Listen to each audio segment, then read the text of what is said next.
right, here we go. Part two. I apologize. I'm going to try to keep this as fast moving as possible so that we don't bog down in any one thing. So I think this topic is pretty self explanatory. Science can be dangerous. And so, from that standpoint, I don't think there's a lot to necessarily be said. If you think of the story of Frankenstein, for example, when man uses science to dabble too deep into the natural order, or when man thinks that we're too powerful, we actually end up screwing things up more than we benefit the world. And so in Lord of the Rings, here we've got some orcs. They've cut down all the damn trees, and they're using them to fuel these fires and chisel and hammer away to make swords and helmets and blah, blah. Now, you have to understand contextually that the science being dangerous is a direct shot at the Industrial Revolution, right? So both the power of nature, because nature was being wrecked by industry, and then science being dangerous, like this lie that we're being told about the greatness of steam and the greatness of coal and how happy we should be with innovation and technology. But we have to be careful because we will lose ourselves in the process. And I think that's valuable. And so that's why I matched it up to new technology is dehumanizing, because here we've got a train, and look, it's faceless, it's dangerous. The terrain doesn't look beautiful anymore. It kind of looks scorched or almost kind of drought-like, and it's seared or burned away. And when we zoom in, right, it's kind of like this faceless, almost pit of hell. And then I matched it up with some common social criticisms that we might find like in the newspapers of the time. The famous ad, "The Great Land Serpent," referring to trains not as something great and helpful, but literally something that gobbles up and consumes the beautiful green land of England, right? The destruction of nature. Yeah. Can you believe that once upon a time these used to be beautiful elves, and over torturous centuries and breeding for industry, they've become that disgusting looking thing, the Kardashians. All right.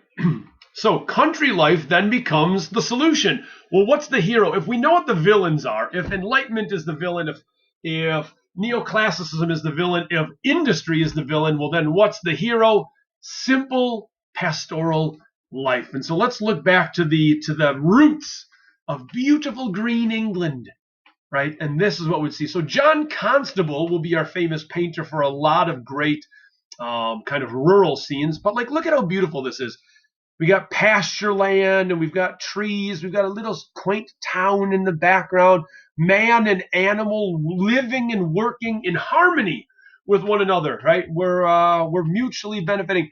This is a barge being pulled up a canal, because isn't a canal a more natural way to do things than a train? It's 1 foot into the natural order, right? Another constable, and look, we've got a little boy actually supping some nice cool water from the stream here, right next to his livestock, the dogs and the sheep in the field. It's all harmonious and beautiful. Lovely stuff. Constable again. So, some fantastic images, and I connect that to the Shire in the Lord of the Rings, right? The beautiful little farmy homeland of the hobbits, where things are just disconnected. They're so distant from the world, and that's what makes them so pure and lovable. All right, so then the Romantics also then harken back to the Middle Ages as perhaps an era of inspiration, right? Because there was something Christian and religious and disconnected and rugged about the time. And so they would then look at a lot of medieval ruins as inspirational. So they would look at old medieval churches, destroyed monasteries, cloisters that had gone into disrepair. Look at how beautiful this is. I know it's kind of crappy with my screencast, but down at the bottom, people are almost unnoticed. But we've got livestock, natural things, the natural order living in close quarters, almost symbiotically with the ruins of these places, right? It's almost like nature has claimed this, right? It's growing over, it's claiming it for itself. Nature is the pure thing, the beautiful thing. It's almost like a circle of protection around it from nature, right? These beautiful old ruins of a castle with its chapel, right, in the sea. And then here's just a man who gets it, right? A hermit, a man wandering, probably trying to find spiritual connection.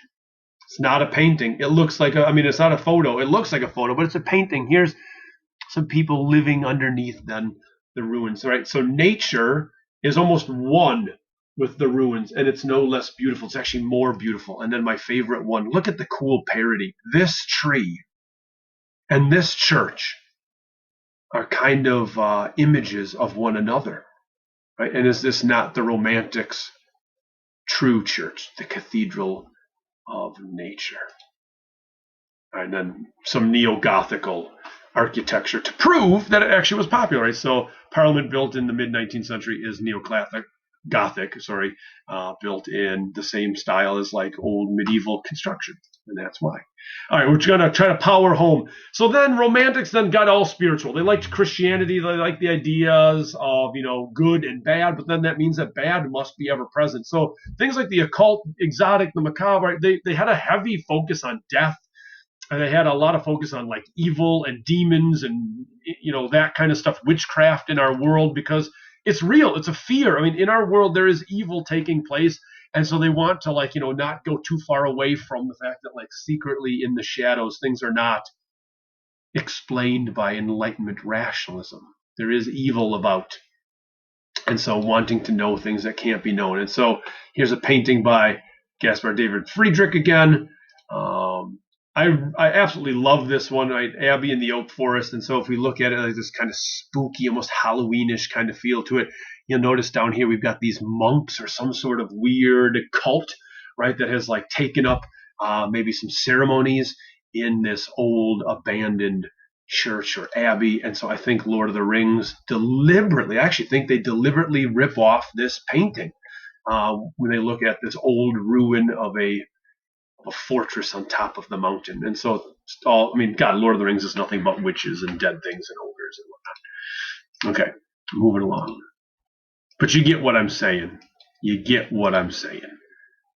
Goya, remember the guy who also made the painting of the 3rd of May with all the French soldiers shooting the innocent Spaniards. And so there's a nationalism about this, right? There's like something about their traditional roots in Spain. Right, more Goya. Tremendous. A couple of years ago, my AP class bought me a T-shirt with this on it as a thank you at the end of the year, and I only wore it once because I got some really weird looks wearing that on a T-shirt. Yikes. All right, nationalism is one, and it's exactly what you'd imagine. Delacroix is one of the most famous painters of this time period. So when you think of like Lady Liberty, there we go, leading the people. This is Romanticism at its finest, right? Kind of the chaos of revolution, the danger of revolution. But here's nationalism, right? This is Lady Liberty, but she is also then the personification of France herself.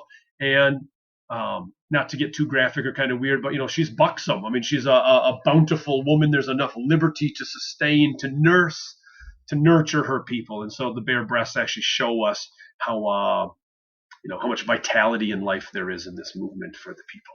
And there he is himself, picking up a musket for nationalism. And so we start to notice just themes of that. Right. So again, the famous Battle of Trafalgar in 1805, the HMS Victory was Horatio Nelson's flagship. And so by 1806 already, John Constable had made a painting to commemorate that great moment. Jacques-Louis David painting Napoleon. I mean, all of it. There's my Goya from before. So you get it.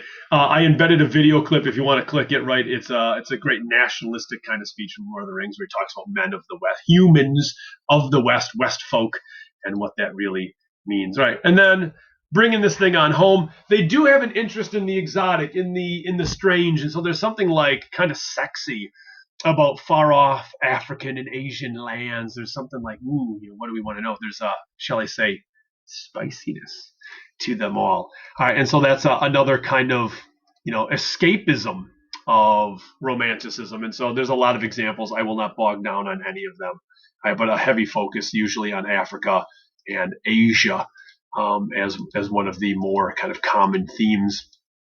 So Lord of the Rings, I put Lothlorien, where the elves live.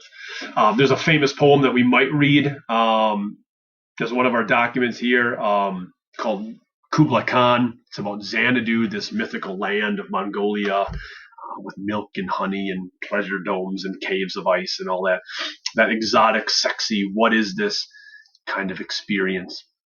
All right, and then finally, as I mentioned kind of before, they believe in right and wrong, and so there's a lot of like using of old biblical or Christian themes to try to get at teachings of the age, right? So man making a deal with the devil, or using biblical stories to get to righteousness, or decisions in the world. And so I put another connection to Lord of the Rings, how both Aragorn and Gandalf at certain moments play Messiah figure, or God the Father and God the Son type comparisons. And so, like, oh, Gandalf is gone, but on the fifth day he'll rise again, and he'll be on this hill bringing glory and sunlight. It's very kind of Easter story ish. Now, I threw this picture in there because it's like one of these like kind of growing focuses in academia right now. I mean, there's a lot of books that focus on this right now.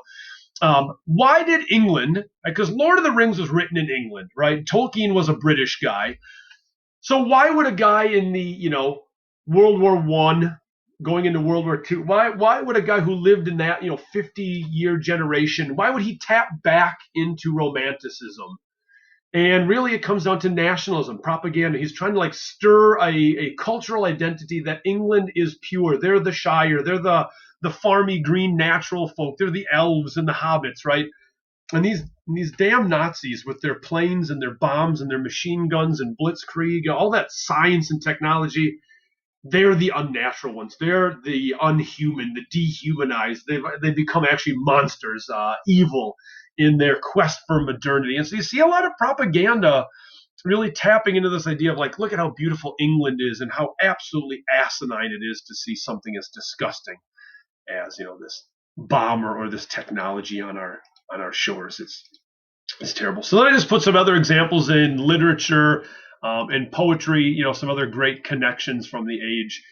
It's really the time of, I think, the best poetry ever, really. I mean, we got some of the great epic poems of the time period. So when we really get down to it, but like we think about the nationalism and the kind of the Volkgeist, the people's movement that comes out of like the Grimm fairy tales and Goethe and the way they viewed the Germanic people coming together at a time when nationalism was being frowned upon and killed by the Congress of Vienna.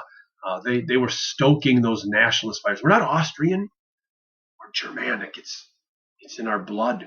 And so here's some great romantic poets of the time. Shelley, right? And she goes. The Shelleys go down to Greece to help fight in the Greek independence. Byron, as I mentioned before, Coleridge is my favorite of the poems or the poets. He wrote Kubla Khan. He wrote Rime of the Ancient Mariner is another great famous story with great romantic themes. So there you go. Hopefully these help out. You got a couple days to look over Romanticism, and then we'll get to the test on Monday. All right, cheers. And if you need anything, hit me up. And best wishes. Bye.